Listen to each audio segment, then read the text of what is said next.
Hello, this is Bernie here. I came back. I decided to tell you about my personal life a bit, and it's no surprise. I have all my connections consulting business consulting website, but on it you'll find a personal timeline in the Facebook prompt, and you can learn about my person, who I am, and I do a lot of work, obviously, but there is an element of personal life. And, if you want to have a good life, and I've talked about the abundant life and what my view is on it, and I'll touch on something about that here tonight too. But if you want to have a good life, you got to make sure you're doing, in my view, with your life what is right for you as a person in order to make it work so that you overall enjoy your life, right? And it's none of my business to tell you how to run your personal life. But there are maybe some people who might want to know some pointers about what I do, and I'm willing to lend that out, and so they can improve their personal life, because we all have one beyond our work and profession and career and everything we do to make money. One of the things that is said in Scripture, in ancient Scripture, and it's kind of tricky. You can't get hung up on the words. You have to think about what's really being said, and I've done that. It says, if you really want to live, and this is a summation, if you really want to live, you need to hate your life. And so when you first hear that, it's like, oh, come on, that's out of control, saying something like that. I've heard people get so frustrated in life, they say, I quit. And then the next morning, they have a renewed, fresh dream, not vision, but idea how to master it again and get things working, get their problem fixed, whatever they were doing, whatever obstacle they hit. And so what I'm saying is, if you figure out what the underlying meaning of that verse actually means, it means in order to have an overall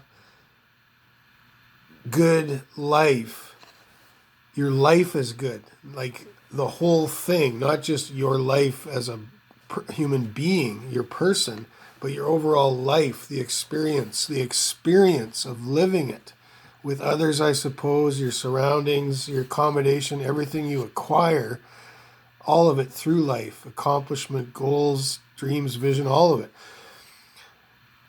You're sort of needing to lose this actual life, because it's about not only you, but it's about others. It's about what you're doing. And sometimes I know we can get selfish and too focused on ourselves.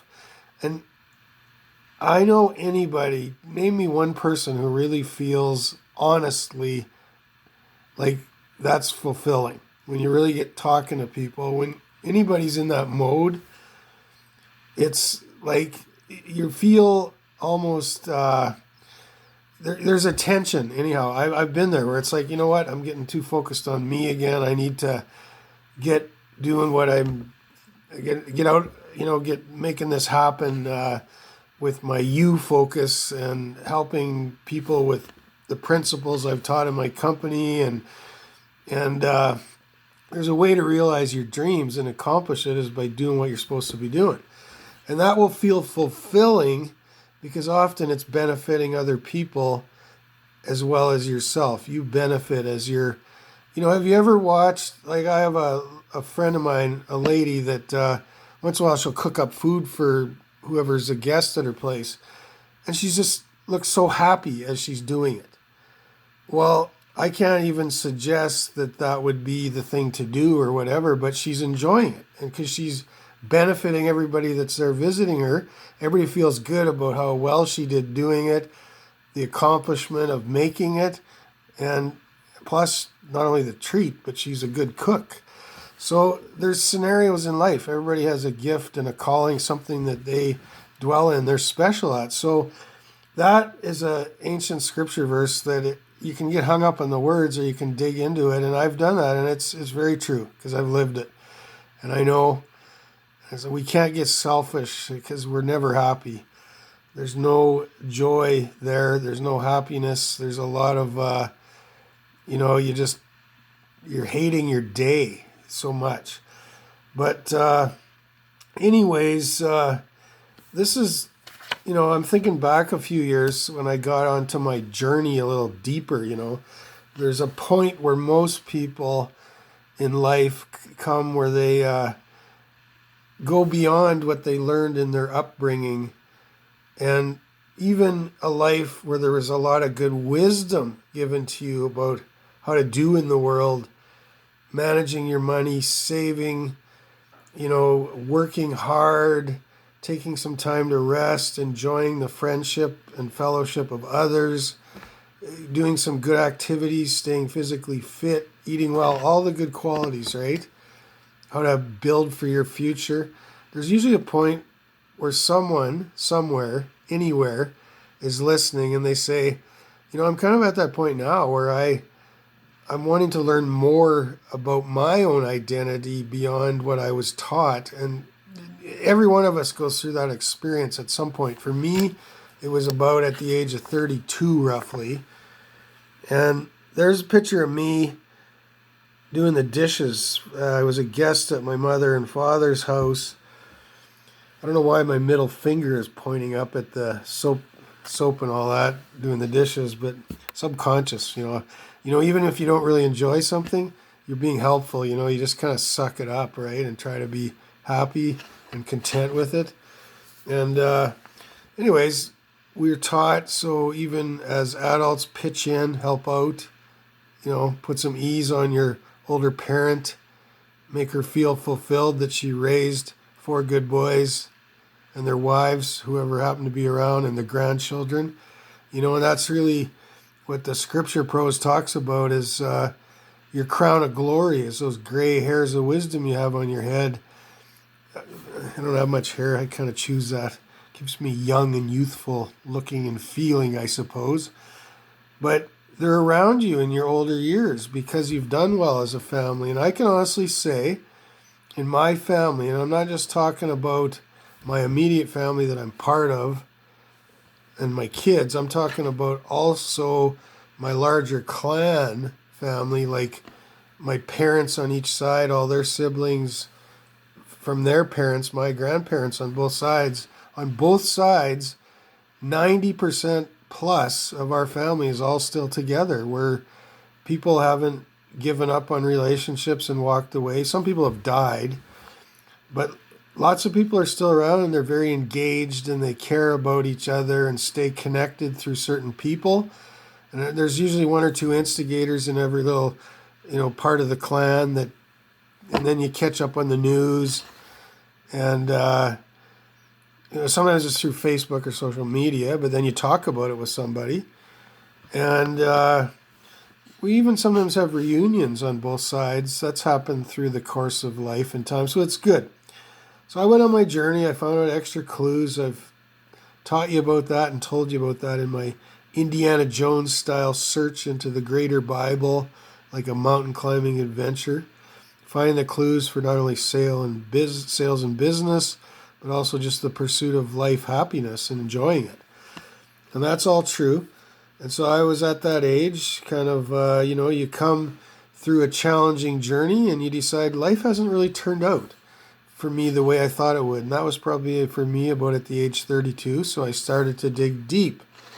I met the mother of my children long after that. And I was probably a whole, complete person at that point before I even thought about having kids of my own. Because I always felt, if you're going to be a damaged person, why are you bringing kids into the world? And I wanted to check that out with myself on my journey, You get along with people well or you don't. And sometimes it's their fault. But a wise person would look in the mirror and say, well, I've got this feedback from so-and-so and so-and-so. Is any of this true about me? What do I need to discover or dig into for clues to realize, is this true about me? And, and then you realize or you decide, no, you know what, that was their issue or their stuff that they said that. And I'm not that person they said I was. And I've went into some discovery for self through maybe training or workshops or whatever, reading, investing in books and reading and learning and growing. And you realize, you know what, I've been on the right track here.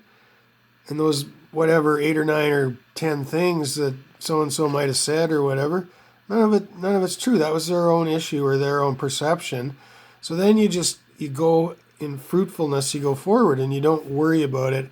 You don't put blame down on other people and you don't feel bad about yourself. You are not going to feel guilty. So I encourage that. And one of the things in my journey I discovered, I dug into the study of my own name values. And people can do this. It's quite easy. Just go on babynames.com or any other book source along that line. And I also did some research into the ancient scripture in the Bible, did some study even at a deeper level than the scripture with a Greek translation concordance where you go back into the original Greek and Hebrew language, finding root names even in your name and studying what the original meaning of words was. So I come to the conclusion somewhere in this journey at the front end of about 20 years ago. My name means a few things. The name Bernard, my name is Bernard Wayne May, probably the one and only on the planet. There are people with the name Bernie May. I'm the one and only me, right? Bernard means son of prophecy. So there'll be a prophecy and you're going to fulfill it. That's the idea, right? Well, I felt like the Lord spoke to me as a little kid, and people say this sometimes. Out of the blue, I just blurted out to my mother in the kitchen. I wasn't doing the dishes, but she was, and I was talking to her from a little ways back, and I said, Mom, I was about 6 or 7, maybe 7. I said, Mom, someday I'm going to be the president of a large company.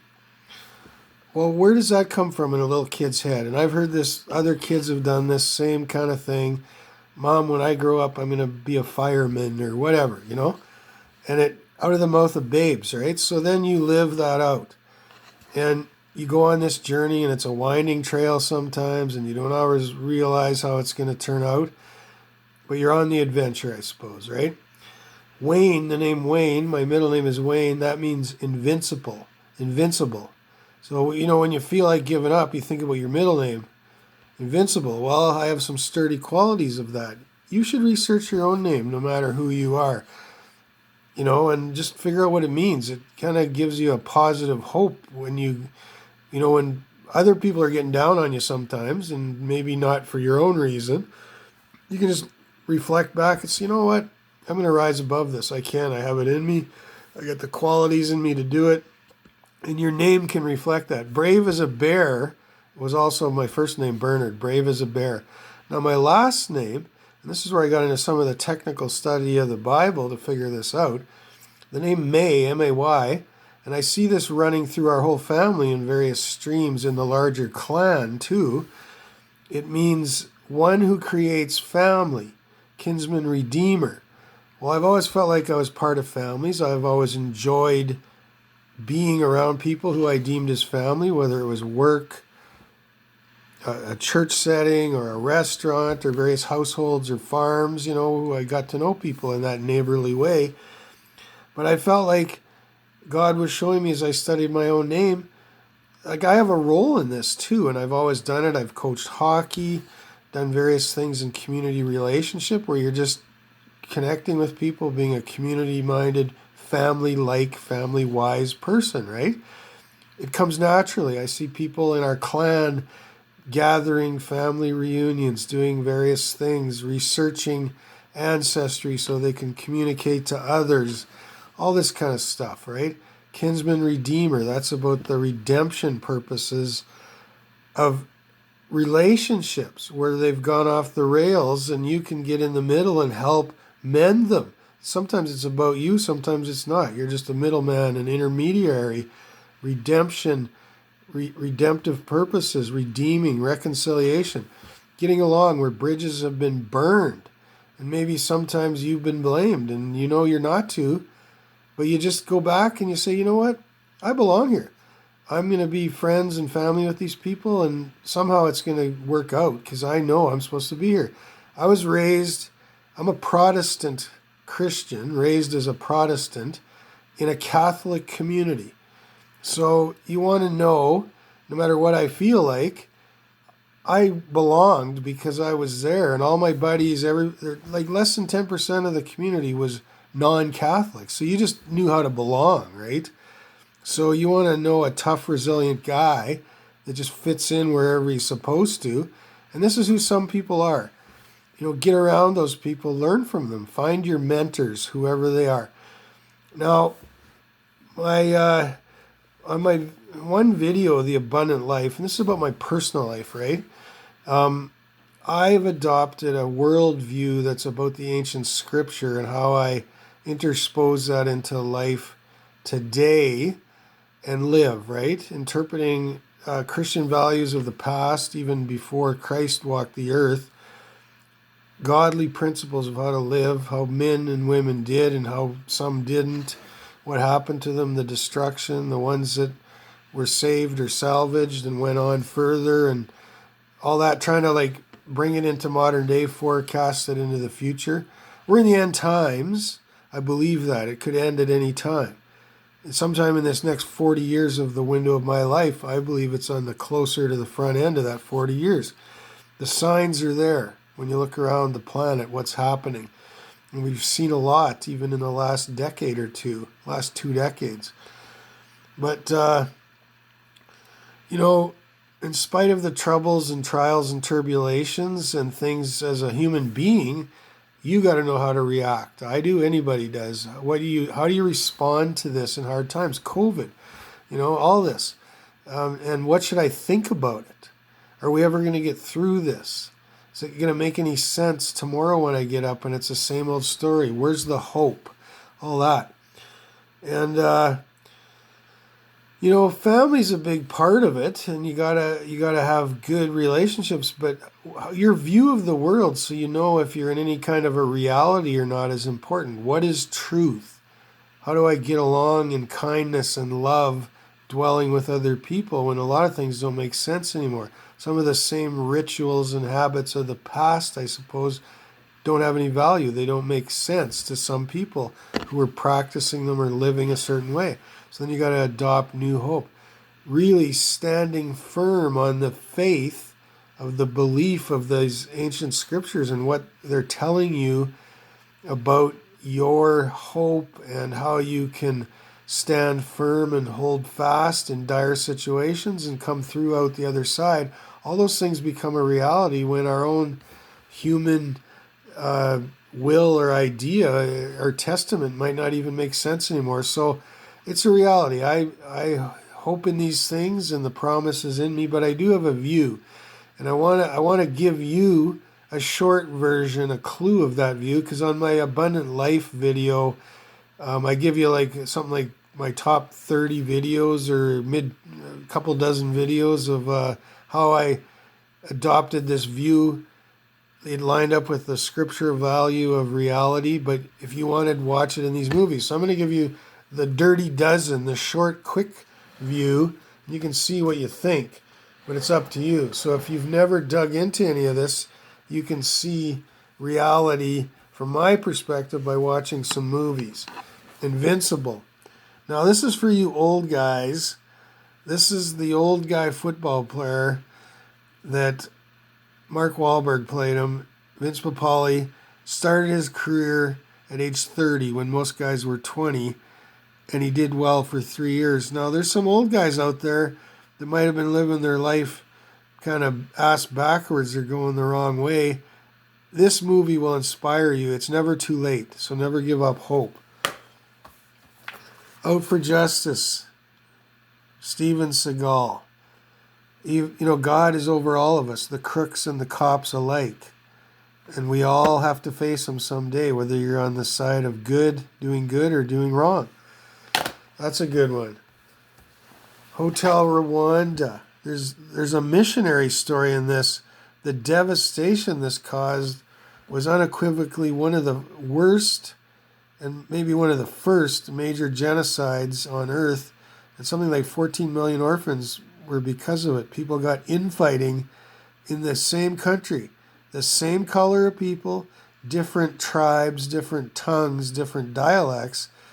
It was like some spiritual demonic strategy went over them and they just started killing each other. No parents left. When I see things like last year, Black Lives Matters, all the riots that burst into that whole movement, I just I really hope people get along. Like we're only an inch away ever from a major riot happening. If we dig into that flood of that anarchist kind of spirit or hate it's around, and we can choose our heart to go either direction towards kindness and love and giving and thankfulness, or to greed and hate, and riotous things will take over. Well, I don't ever want to live down that low, and I would encourage anybody to stand up and not go there. So that's that. Braveheart, of course, Mel Gibson. Fight for what you believe in. Stand up when you've been squelched down and taken advantage of. Get justice. And when I say fight, that doesn't always mean a physical battle, but sometimes you got to do appeals. You got to go to court. You got to sign petitions. You got to get a media voice, get interviewed. Why haven't I been paid for COVID pay? We might find out in a court soon, or in a justice system, or in a media interview by Rick Bell of Sun Media, or somebody like in the official press. Because, like, I'm tired of it. There's things that aren't right. And I've proved my point. And there's been people like me that have went missing, fallen through the cracks. Well, you can't go on forever, right? Missionary Man, this guy went around doing good. I won't get into that any more than that, but that's a good movie. A Good Man, speaking good, speaking wisely. Steven Seagal, doing good things, bringing the good news, I suppose, in his own way, preaching the gospel. Rocky, how many Rockies are out there? There's always the unknowns coming up that are going to be champs. And I guess in this next movie, I'm just asking you, do you know anybody that's coming up that's a champ potentially and is currently an unknown? And what are you doing to invest in their life or bring yourself and give the highlights or best of you to that person if they're kind of part of your scheme of things and they're going to be a benefit to you, a quality, because they're like family. Carmen the Champion is a good movie. I'm Keyshawn there, he was my man. I'm not a Mr. LaRocco, though. I was probably the big brother guy out doing the things that, have to be done in life, but wanting the good guy to come forth. And, that's where the money ends up, is in the good guy's hands eventually at some point in time, always. That's just history. And it will be that way in the end. And that's what's foretold in the scripture, too. Tully, that's a good farmland one, help equate you to the farmland principle. Some good pictures and tracks on the farming, a little in the older generation kind of look, but and true love is found and born in this movie too.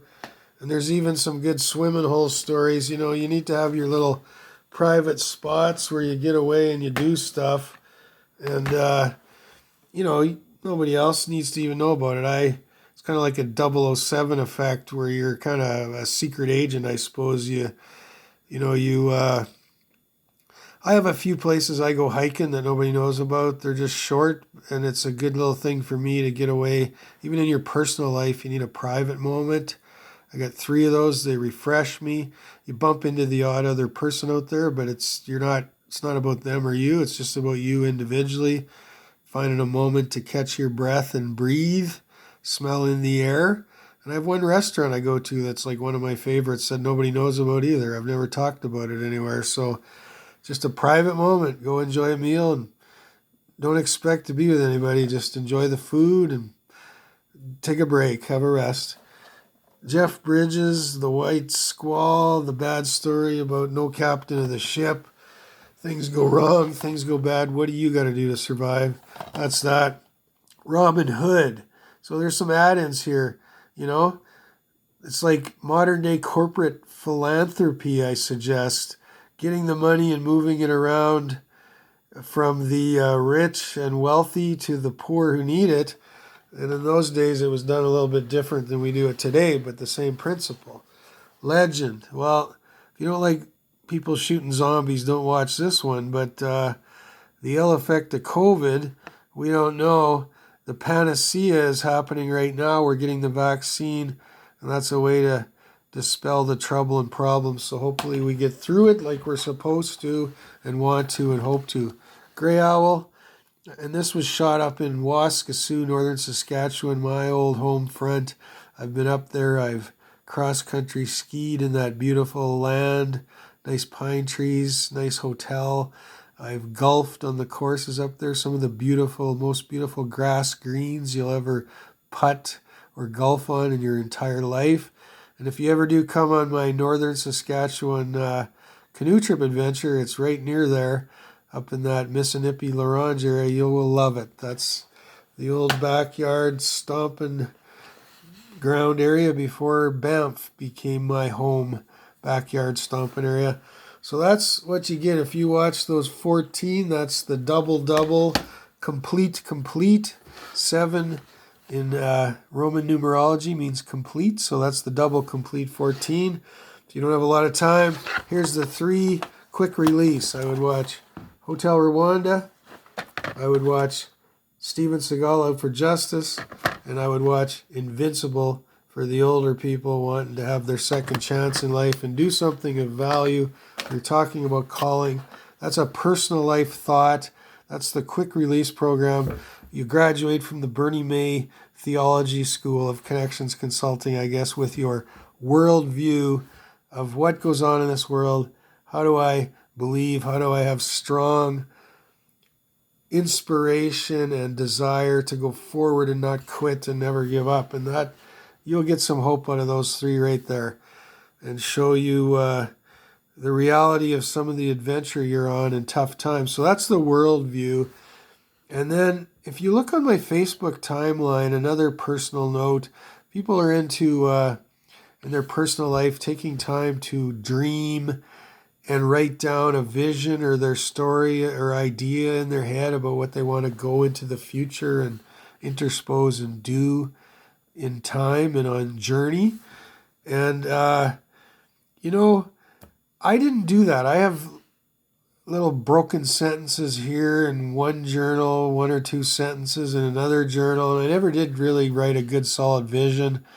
I think I maybe accomplished a paragraph at one point in time at some life purpose training course I went on with, probably with my old buddy Josh there at one point in time. But what I did on my own, on the nearing of the end of my time in Red Deer 10 years ago, I sat down and I drew a depiction on an 8.5 by 11 sheet. And you can see it on my Facebook, kind of almost a cartoon image of different things I was working towards in my life that are part of my dreams. Some of them I've been actively doing, some of them I'm working on. And so then every time you go to the fridge, if you got a half a second when you're standing there having a glass of something to drink, you sometimes get looking at this. Obviously, it's not every day because you're busy, you're not even thinking about it, but every once in a while you get stopped or you stop yourself and you're looking at it. And it just reminds you, oh man, I would love to get out hiking again. I got my picture of my guy I drew climbing up that mountain to plant the flag. And I've enjoyed that so much, and you refresh your dream inside of yourself, and you just look forward to it. Or I see my little business consultant depiction where he's running out of the building with his briefcase to get to the next meeting to take care of a client or something, and that just excites you and keeps you focused on your work and brings meaning back into your heart as you think about that, things you've accomplished, and you're not going to get distilled down by problems or challenges you face in the day-to-day entrepreneurship grind or whatever. And I got some farmland, and I signed my agreement with the Sri Lanka Rare Seeds Company for the marijuana growth, and we'll see what happens, how much time we have in this life and all that, and what all is going to happen. But for Western farmland production, when it's typically been greenhouses, now that we're in this, not that I smoke it myself, to any degree, but there are lots of people that use it for back pain and different things. And we were just told at this conference I was at that 90% of people don't get good back spine care, and some of them are actually using marijuana as therapy. And then other people use it just like drinking a 6 pack of beer. They'll do that. So, I'm thought, well, hey, it's a business opportunity for me, even though because I'm in and around it and I know people that do and just have a relaxing enjoyment. So I keep my focus on these things. That's a personal life note because in your personal life, that's when you sometimes have time, moments to dream about the future. You're never doing it while you're working or you're busy, or I'm sure you're not. Otherwise, you wouldn't be paying attention to your work, right? And, you know, I have a couple other things I do in my personal life. I like to go for a monthly massage, more or less just to relax me and get the kinks out of me. Sometimes you're working hard or the stress of life, it's just good. And, anybody that has like a medical benefit plan, you should utilize it. Most of you get paid 6 or 7 massages a year for free, I think, in those good plans. So I'd be using that. You don't have to specify that you injured yourself or anything. You just go in and get a massage and they give you a receipt and send it in at the end of the year before you do your income tax and get your refund back. And it's awesome. And I've done that a lot all through my life with chiropractors and different things. And until now, I mean, my company's, I'm an entrepreneur. I'm in the formation stage, but, and then I have my Kiani Health products. So the nutrition and, it's about cardiovascular energy and brain function and blood flow and just good health all around. And I won't get into all the benefits, but it's people use it for chronic health problems, and then other people use it for the balance of just optimizing your health so you can be fit and live a productive life. And I combine that into the rest of my whole health side of what I do to take care of myself. So that's good. And how you pass the time in your personal life. Well, you're working hard, but I try to keep it sensible and keep like some people say my whole life is one life and it's all about my purpose. And so what they do is sometimes they don't allow themselves some time where they can just blend into an evening off, or some time off on the weekend and so they're always on and they're always working. And I don't agree with that. My life is all one life, but I try to segment it somewhat. So, there's a certain time of day I shut down and I'm done work. And then I'm always take a day off on the weekend. Doesn't matter whether it's Saturday or Sunday, I change it around. And usually it's a part day sometimes. It's not a whole day. But I take a day off and, then you do something. I like to watch a bit of TV. I just got a new good TV deal at Walmart for $198 for a flat screen.